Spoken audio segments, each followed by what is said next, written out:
So this is my second video review, and this time it's on a movie. Because some people told me that it sounded more like I was reading off a script, which I totally was last time. I'm doing this a little bit more naturally. I'm just talking to, well, my digital camera. But anyways, the movie I'm going to be reviewing today is Year One, starring Michael Cera and Jack Black. The first point against this movie is that it stars Michael Cera. I'm sick of Michael Cera's whining character. It reminds me too much of Jesse Eisenberg's character. I'm sure one of them ripped off the other, but I'm not really sure who, and I really don't care anymore. I hate Michael Cera because he cannot act. He plays the same whiny character in every role he's ever been in, from Arrested Development right up to Year One. You can't be calling yourself an actor if you can't fucking act. An actor is someone who plays a variety of roles. But this isn't about Michael Cera, this is about the shitty movie he's in. And in all fairness, he stars with Jack Black, so he deserves some of that criticism too. Now, before we get into the details, let's fire through the plot real quick.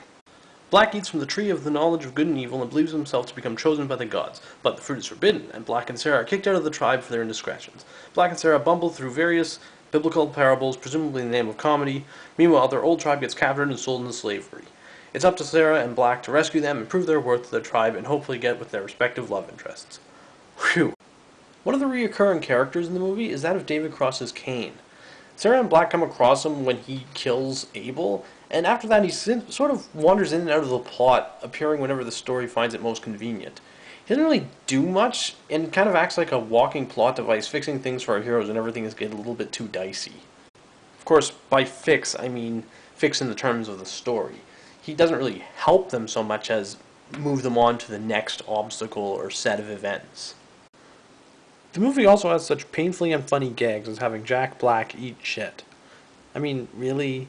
Is that necessary? It's not funny, it's just kind of disgusting.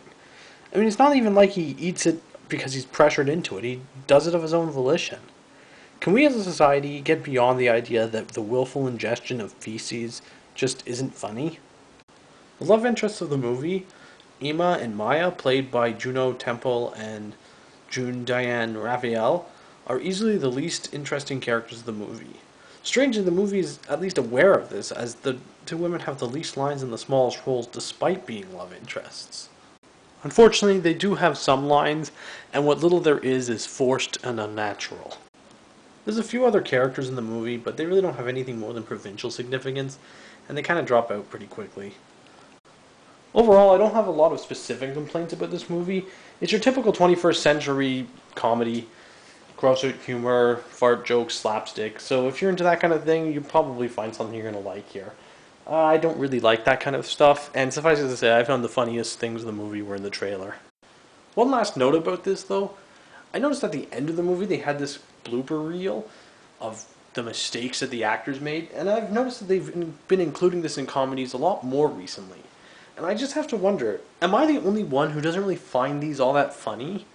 I mean, I don't care that they screwed up a line, it's not that hilarious.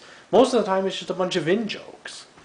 Oh well, they're probably going to include them forever just because it takes up time during the credits, so you don't have to actually look at the names of the people who did the work. Anyway, that's my review of Year One. It's nothing special. I wouldn't waste my time renting it. If you want to see the best parts, you've probably already seen them on TV in some kind of trailer somewhere. Overall, I give this movie a D+, but I think that's kind of generous. That's about all I have to say. Anyways, that's my second video review. I hope you liked it. Please comment, rate, favorite, whatever. Also, take a look at my blog if you have the time. I put the link in the sidebar. Other than that, take care. Tipsy1 signing off.